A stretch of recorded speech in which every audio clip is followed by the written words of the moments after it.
Hola, hoy vamos a ver cómo fácilmente cambiar el tipo de navegación del sistema en TECNO Spark 20 Pro Plus.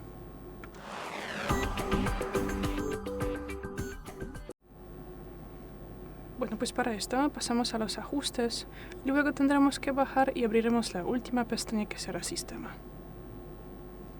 Ahora abrimos la tercera posición, Navegación del sistema, aquí. Y bueno, aquí veremos dos estilos. Ahora usamos botones virtuales y si queremos cambiar su disposición, para esto tenemos que, claro, tenerlos activados y luego pulsamos aquí más ajustes. Y aquí se puede cambiar su disposición. Bueno, podemos volver aquí. Pulsamos aquí para activar gestos y luego aquí veremos instrucciones cómo usarlos. Aquí también se puede activar un tutorial.